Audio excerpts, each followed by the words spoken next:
The Perfect Joy of St. Francis, Chapter 2, The Troubadour. Francis and his friends were singing as they returned by moonlight from a village fair. Francis was riding a horse and playing his mandolin while two men with torches went ahead. When they entered the sleeping little town, they again started to sing very loudly some satirical songs against Perugia, a city 2 hours away that had long been stirring up a quarrel with Assisi. Francis motioned for silence and cried out, "No more war songs! This is the time for love! Let's serenade all our sweethearts. We'll begin with Andrea's Marietta." They all cheered the idea. Andrea was a poor painter, and Marietta was the daughter of a sculptor of religious objects. Her home was on a narrow little street directly opposite a convent garden. Still on horseback, Francis slowly sang and played a French love song he had learned from his mother. His clear voice rang out high above the rooftops. All of a sudden a window was flung open and Marietta's father roared, "See here, my fine Lord Bernardone, just let your wretched friend speak for himself. Then I'll teach him how to paint black eyes. Buffoon, actor, clown, sissy! Tomorrow I'll drag you and your dainty friends into the police court." The boys began to jeer and hoot until suddenly a bucketful of water came pouring down upon them. Just then the night watchman hobbled into sight, and they all ran off and scattered into nearby alleys. Francis could hear his friend Theodore still shouting in the distance, "Let's go to the Rose Tavern. They have strong wine and lovely girls. We'll bust up everything in the place, like last week." "And I'll pay the bill as usual," thought Francis. He let them go and rode homeward. He had had enough for one day. They had drunk, danced, and flirted. Tomorrow he was going hunting with some noblemen. Day after tomorrow there was to be a fencing contest at Arnaldo's with a first-class banquet. On Sunday he was given a party at which he was going to read aloud some of his latest poems, and in the evening there would be a mid-Lenten fancy dress ball. And on Monday he was due to leave on a 2 weeks' trip to Florence with his father. Nothing like being young. He doffed his cap to a Madonna painted on a wall and stopped a moment to gaze at it. A little bouquet of flowers was lying in front of the Madonna. Francis had no flowers with him. However, he broke the white ostrich plume off his cap and tossed it beside the flowers. "Ah, to love, he murmured as he rode on. "When will I, too, ever feel a love that will tear me away from my parents, from my friends, and even from myself? A love that devours and burns." He meant to say a lot more, but he had reached home. He looked up at the moon, gleaming high in the sky. "I love the moon," he said. "I love the unattainable." He wanted to sing a serenade to the moon, but he gave up the idea on account of his father, who laughed at such things. On the yearly fair day, the town was teeming with people. Scented with fresh nutmeg perfume and wearing several gold rings, Francis was working behind the counter in his father's store, measuring damask linen.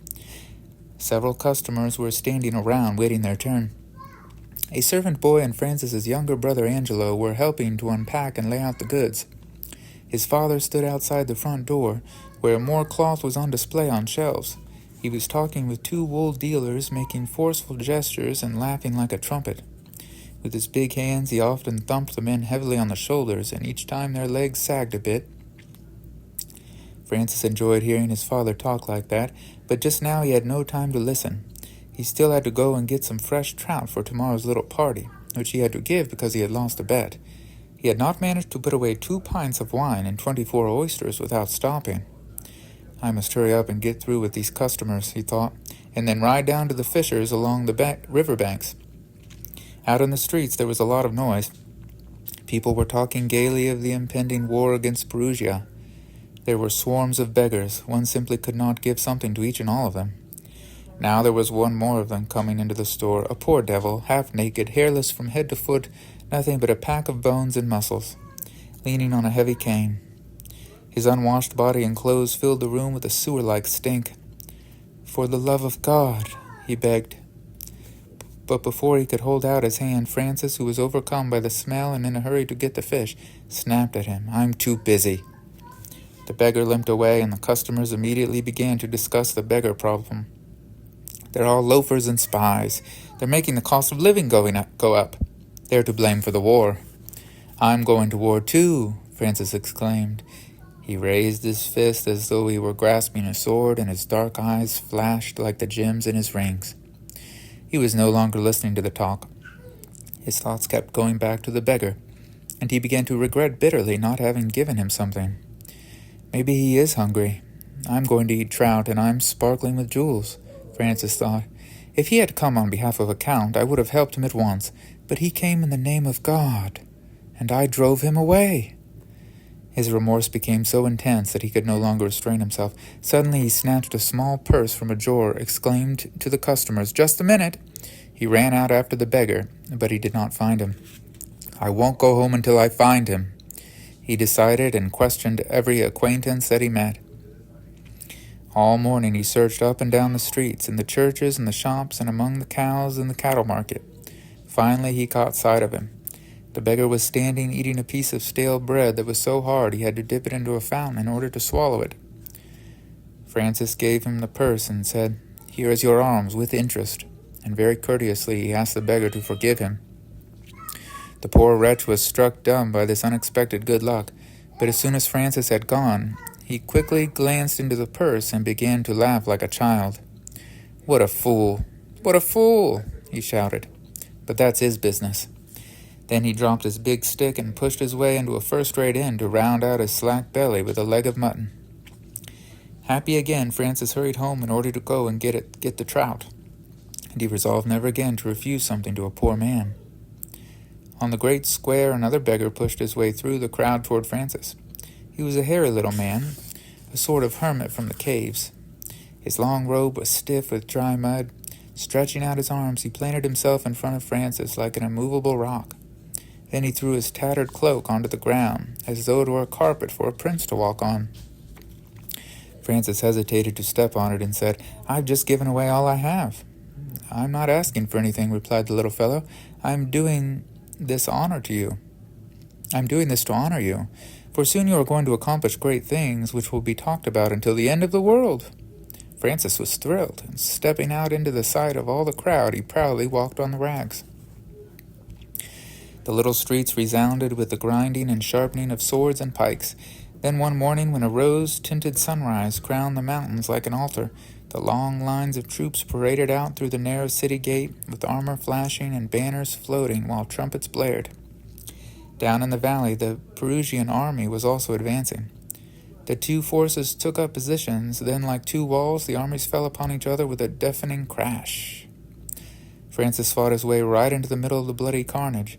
He raised his sword to hack a Perugian officer in two, but just then he received such a powerful blow on the neck that he tumbled unconscious from his staggering horse. He awoke in a dark dungeon to find himself sitting among some knights and noblemen of Assisi. Had he been taken for a knight too? His friends Arnaldo and Theodore were also there. They told him that Andrea had been killed by an arrow in the heart, and that Andrea had been killed by an arrow in the heart, and that Assisi had lost the battle. All the prisoners sat around looking as gloomy as a November day, and for a few days Francis too was depressed. But then a ray of sunlight came into his melancholy. "What a pity I haven't got my mandolin," he said. "I'd sing some songs." But he acted as if he had it, and while he sang he pretended that he was playing a mandolin. He sang about Roland and his horn, about Tristan and Isolde, and all the songs he had learned from his mother and from the French troubadours. A thick-set old knight with a bloody cloth over his right eye, told him to keep quiet. "Are you crazy?" he barked at Francis. "This is no time for singing. Nobody sings in a cemetery." "I do," exclaimed Francis, "if only to entertain the dead," and went on singing. The knights were angry at first, but Francis sang so beautifully, with so much heart and feeling, that he stirred them all, and soon tears were running down their unshaven cheeks. The old knight's good eye sparkled, and he joined in the chorus with all the eagerness of a bumblebee. Soon they were all singing together, and one of them knelt down and hid his face in his hands. In that moment Francis realized more clearly than ever that he was destined to become a troubadour and to spread joy everywhere, like the famous Italian troubadour Divini. Every morning thereafter he sang at reveille. During the day he amused his companions with droll stories, and they no longer went to sleep without singing an evening prayer together. Their clothes wore out, but not their hearts, and so after a year of songs and stories, one day an officer came in and read an announcement on a parchment roll. A peace treaty had been signed, and they could all go home. "Let's not enter the city with our heads hanging," shouted Francis when they approached the walls of Assisi. They were long-haired, gaunt, and ragged, but they marched in through the gate, singing a sprightly tune. The townsfolk cheered and wept.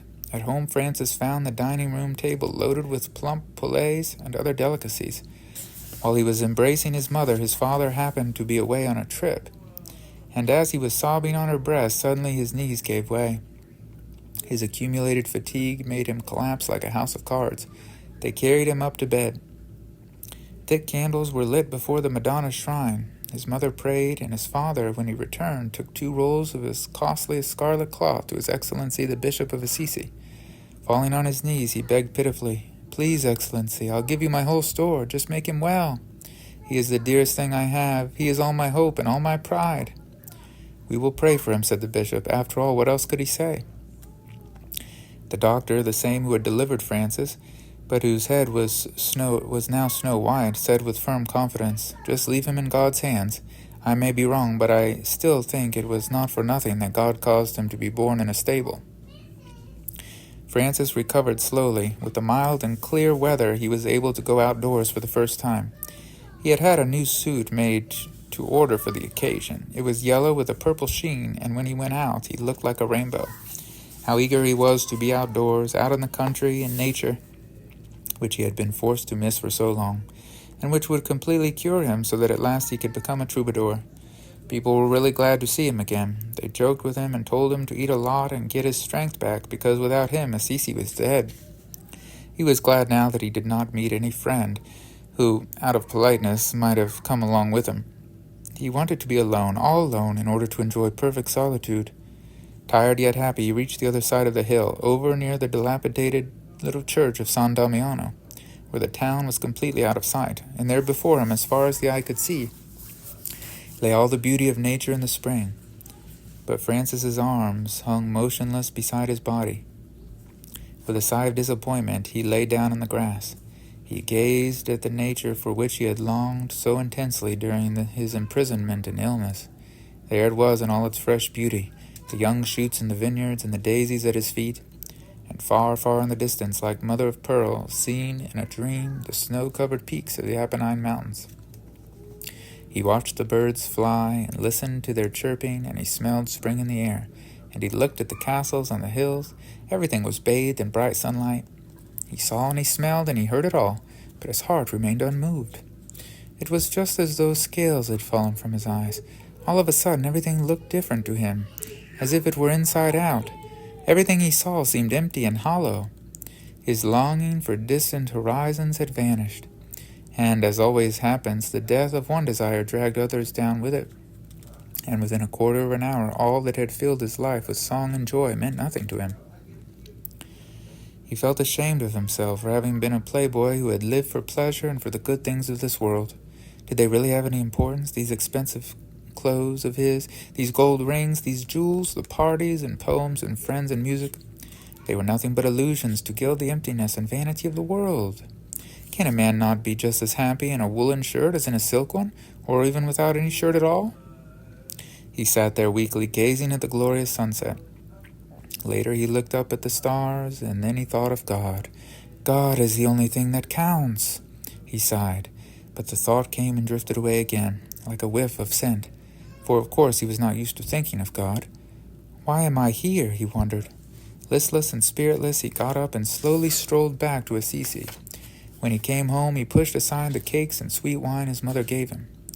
"You look exhausted. Are you feeling worse?" she asked. "No, Mother," he said, "I'm just terribly sleepy," and went up to bed. He wished that he could sleep and sleep on and never think another thought.